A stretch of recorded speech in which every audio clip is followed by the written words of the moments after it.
Hello everyone and welcome back to our channel. कैसे हैं आप लोग। आज मैंने सोचा कि मैं कोई डेली व्लॉग लाने के बजाय आज मैं कोई रूटीन व्लॉग लेकर आती हूँ। तो आज मैं वॉशरूम क्लीनिंग व्लॉग लेकर आई हूँ, जिसमें मैं दिखाऊंगी कि मैं किस तरीके से अपने वॉशरूम को क्लीन रखती हूँ। तो मैं डेली तो नहीं, लेकिन ऑल्टरनेट डे पे ऐसा हो जाता है। तो मैं सबसे पहले मैं वॉश बेसिन को क्लीन कर रही हूँ, क्योंकि वॉश बेसिन का जो पार्ट होता है वो सबसे ज़्यादा गंदा होता है, क्योंकि बच्चे टूथपेस्ट गिरा देते हैं या फिर कोई भी चीज़ हैंड वॉश करने के टाइम कलर या कुछ भी ऐसी चीज़ों को वो डाल देते हैं, तो उससे ज़्यादा गंदगी होती है। और मैंने हार्पिक लिया है, हार्पिक से ही मैं क्लीन करूंगी। मोस्टली मैं वॉशरूम की हर एक चीज़ को हार्पिक से ही क्लीन करती हूँ। और मैंने ये देखा है कि हार्पिक से ऐसा कुछ नहीं है कि चीज़ें ख़राब होती हैं, तो मैं हार्पिक को ही यूज़ कर रही हूँ। और हार्पिक को हर जगह मैंने नहीं डाला है, मैंने जो वॉश बेसिन को क्लीन करने के लिए हार्पिक डाला था उसी से मैं पूरी जगह पे क्लीन कर रही हूँ। और ये जो आप देख रहे हैं कि जिससे मैं साफ़ कर रही हूँ, ये वैसे तो डिश वॉशर के लिए है, डिश को क्लीन करने के लिए, लेकिन मुझे इससे ना वॉश बेसिन बड़े अच्छे से क्लीन होता है, तो इसलिए इसका मैंने इस्तेमाल किया है। और मैंने ये वॉशरूम को ही क्लीन करने के लिए रखा है। तो ये देखिए, अब वॉश बेसिन हो गया है बिल्कुल क्लीन, बिल्कुल वाइट। और अगर आप डेली ही ऐसे हाथ मार दे तो हमेशा क्लीन ही रहता है। तो और आसपास की जो गंदगी है वो भी मैं क्लीन कर रही हूँ, ताकि कहीं भी गंदगी या कहीं भी कचरा रह ना जाए। वॉशरूम भी एक ऐसी जगह है जहाँ पे कॉकरोच होने के बहुत ज़्यादा चांसेस होते हैं, जैसे कि किचन में, क्योंकि जहाँ भी पानी पड़ता है या जहाँ जूठे वगैरह कुछ होते हैं ना, वहाँ पे कॉकरोचेस आना बहुत ही कॉमन है। तो इसलिए हमें अपना वॉशरूम हमेशा क्लीन रखना चाहिए। देखिए, ये बहुत ही अच्छा क्लीन और चमकदार दिख रहा है ना। अब चलिए मैं अपने कमोड को क्लीन कर लेती हूँ। वॉश बेसिन के बाद जो सबसे इम्पॉर्टेंट पार्ट होता है हमारे वॉशरूम का, वो होता है कमोड, जिसे कि अगर आप डेली क्लीन ना करें तो स्मेली हो जाता है या फिर येलो पड़ जाता है। और इसके लिए भी मैंने हार्पिक का इस्तेमाल किया है। ये सारे जगह पे मैं लगाकर हार्पिक को थोड़ी देर छोड़ दूंगी, जिससे कि इसकी गंदगी जो है अच्छे से निकल जाए। तो पहले तो आपको अच्छे से पूरी जगह पे लगाना पड़ता है। और मैंने देखा है हार्पिक बहुत ही अच्छा काम करता है। बहुत बार मैंने ट्राई किया है, कभी डिटर्जेंट या कभी किसी चीज़ से, लेकिन मुझे लगा कि हार्पिक से बेस्ट कुछ भी नहीं है। और मैं हार्पिक का कोई प्रमोशन नहीं कर रही हूँ, क्योंकि हार्पिक तो मैं बचपन से ही देख रही हूँ, सभी लगा रहे हैं, तो इसलिए मुझे भी आदत है। और देखिए, इससे बुरी से बुरे दाग जो कि कभी कभी येलो पड़ जाते हैं, वो भी अच्छे से क्लीन हो जाता है। तो मैं ये सारी जगह पे लगा लूँगी, ये नहीं कि सिर्फ अंदर ही, क्योंकि जहाँ हम बैठते हैं वहाँ भी गंदगी होती है। तो हर जगह को, अब कमोड के सारे पार्ट्स को क्लीन करना बहुत ज़रूरी है, जस्ट बिकॉज ऑफ कि जर्म्स होते हैं। तो जर्म्स ना हो, क्योंकि बच्चे भी बैठते हैं, हम भी बैठते हैं, या जो भी कोई भी बैठता है, तो जर्म्स की जगह पे आपको अच्छे से क्लीन करना पड़ता है। तो ये देखिए, मैंने ब्रश के सहारे से अच्छे से रगड़ रगड़ कर इसको कर लिया है क्लीन। और अब मुझे नहीं लगता कि कहीं भी गंदगी है, तो अब मैं इसे पानी से अच्छे से साफ़ कर लूँगी। और ये इस तरीके से मुझे पानी लेना बहुत पसंद है।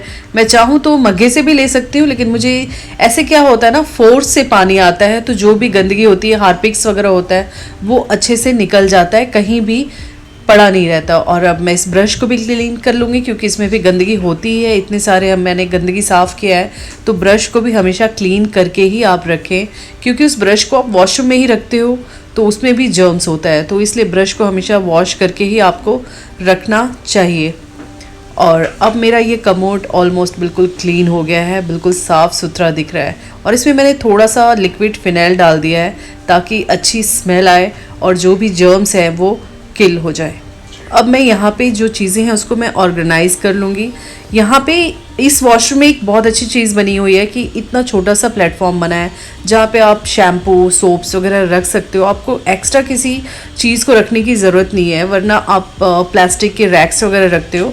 तो मेरे पास भी है, लेकिन आपने देखना कि मैं उसे विंडो पे रखी हूँ, उसका कोई ख़ास यूज़ नहीं है। ये जगह सबसे बेस्ट है, जहाँ पे मैं अच्छे से ऑर्गेनाइज़ कर पाती हूँ अपने शैम्पू, सोप्स और बाकी की चीज़ों को, जिस चीज़ की आपको ज़रूरत है। तो यहाँ को भी मैंने अच्छे से क्लीन ही कर लिया है, वॉश कर लिया है। ये जगह साफ़ ही था, लेकिन फिर भी साफ़ करना ज़रूरी था। जब आप पूरे वॉशरूम को क्लीन कर रहे हो तो इस जगह को भी क्लीन कर ही लो। कोई भी एक पार्ट, एक कोना भी अगर आप छोड़ देते हो तो फिर दूसरे दिन वो जगह गंदा हो जाता है।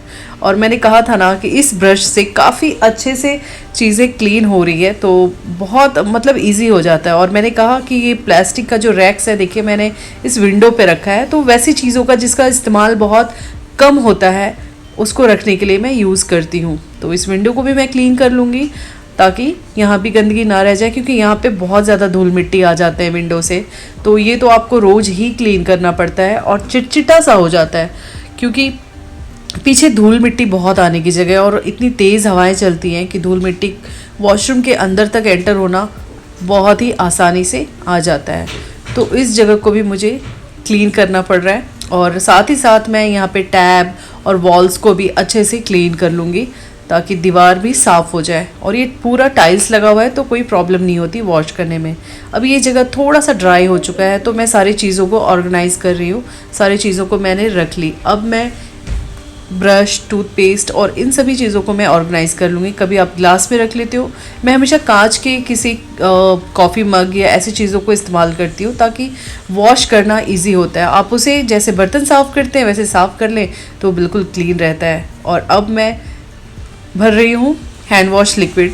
थोड़ा सा हैंड वॉश लिक्विड लिया है और थोड़ा सा पानी, क्योंकि आप बहुत ज़्यादा हैंड वॉश लिक्विड अगर सिर्फ डालते हैं तो ऑलरेडी वो बहुत थिक होता है और आपका वेस्ट हो जाता है। तो आप थोड़ा सा पानी डालें और थोड़ा सा हैंड वॉश लिक्विड।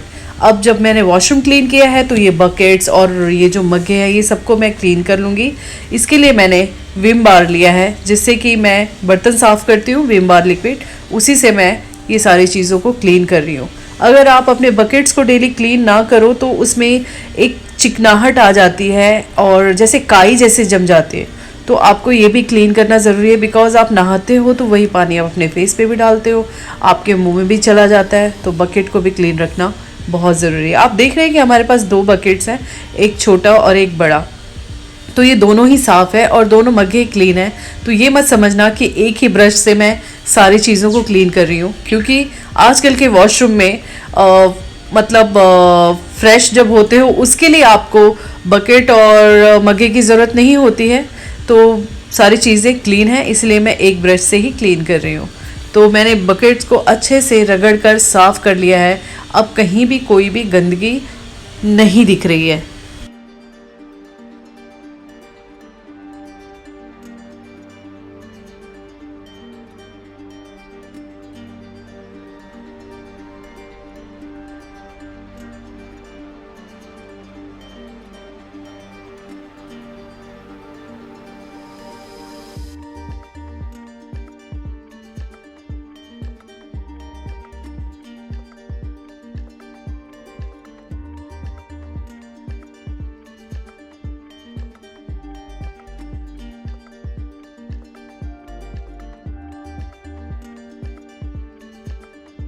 तो अब सारी चीज़ों को क्लीन करने के बाद मेन पार्ट आ जाता है हमारे वॉशरूम के फ्लोर को क्लीन करना। तो इसके लिए मैंने हार्पिक का इस्तेमाल नहीं किया है, मैंने फिनाइल लिक्विड का इस्तेमाल किया है, जो कि काफ़ी अच्छे से क्लीन कर देता है फ्लोर को। और फ्लोर तो दिन में 2 या 3 बार क्लीन हो ही जाता है, तो इतनी गंदगी होती नहीं है, इसलिए मैंने उसी से क्लीन किया। अब अच्छे से अपने ये झाड़ू के सहारे से, ये प्लास्टिक का झाड़ू है जिससे मैं अच्छे से रगड़ रगड़ कर साफ़ कर लूँगी ताकि कहीं भी काई ना जम जाए, चिकनाहट ना रह जाए। क्योंकि फ्लोर अगर आपका क्लीन नहीं होता है तो कभी कभी आप फिसल कर गिर जाते हो। आप क्या, आपके घर के कोई भी फैमिली मेम्बर गिर सकते हैं। तो इसलिए फ्लोर को अच्छे से रगड़ कर साफ़ करो कि कहीं भी कोई भी चिकनाहट या कोई भी सोप का टुकड़ा या आप शैम्पू करते हो तो उसके झाग कहीं पड़े ना रह जाए, क्योंकि कभी कभी वो दिखता तो नहीं है लेकिन आप गिर सकते हो, एक्सीडेंट हो सकता है, आपको चोट लग सकती है। तो इसलिए वॉशरूम को इसी तरीके से क्लीन कीजिए और आई होप कि आप सभी ऐसे ही क्लीन करते होंगे। और ये डेली रूटीन का है, हमेशा ऐसे ही क्लीन करती हूँ, ऐसे ही क्लीन रखती हूँ।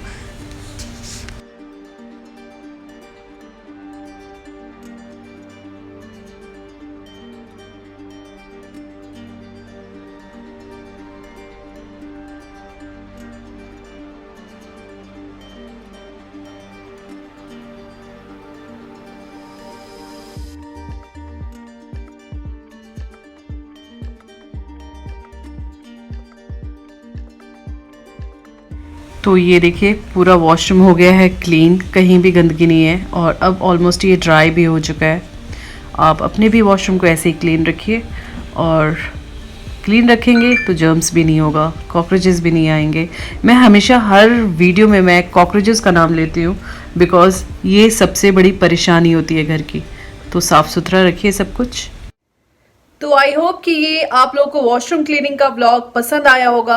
वॉशरूम हर कोई क्लीन करता है, आप लोग डेली करते होंगे, बट कभी कभी कुछ वीडियोस को देखकर हमें एक मोटिवेशन मिलता है, एक किक मिलता है, और हमें हमारे अंदर का जो कॉन्फिडेंस होता है ना वो बढ़ता है कि चलो अब मैं भी क्लीन कर लूँ और मैं भी कर सकती हूँ या कर सकता हूँ। तो बस इसलिए मैंने ये व्लॉग बनाया, ये वीडियो बनाया वॉशरूम क्लीनिंग का। और अगर ऐसे वीडियोस आप लोग को पसंद आते हैं तो प्लीज़ कमेंट सेक्शन में ज़रूर बताइएगा, और भी मैं ऐसे वीडियोस लाऊंगी। तब तक के लिए bye bye, and next vlog में फिर मैं आप लोगों से मिलती हूँ। बाय जल्दी। Bye bye, stay safe, stay healthy, bye bye, take care, bye.